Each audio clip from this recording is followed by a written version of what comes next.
বিক্রম, অনেক রাত হয়েছে, এবার তোমরা শুতে যাও। তুমি এখনো শুতে যাওনি?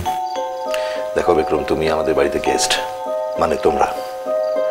তোমাদের আগে আমি শুতে যাই কি করে বলো তো? বাড়ির সকলে ইতিমধ্যে চলে গেছে ঘুমোতে।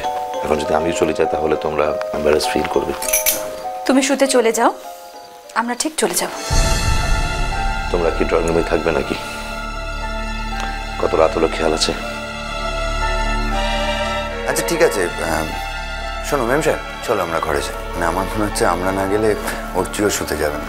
ও ভাই দাদা, একটা কথা, গতকাল আমি তোমার ঘরটা অকুপাই করেছিলাম। আমি জানি যে তোমাকে আমার জন্য অন্য কোথাও শুতে হয়েছে। তুমি যথেষ্ট পারফেক্ট গোছের একজন মানুষ। আমি তোমায় যতদূর চিনেছি, সেক্ষেত্রে আমার জন্য যে তুমি এতটা স্যাক্রিফাইস করেছো, I am grateful. Thank you so much. করেছি, কিন্তু আসলে তোমার জন্য নয়, ম্যাডামের জন্য। ম্যাডামের জন্য? মানে তোমার ওয়াইফের জন্য।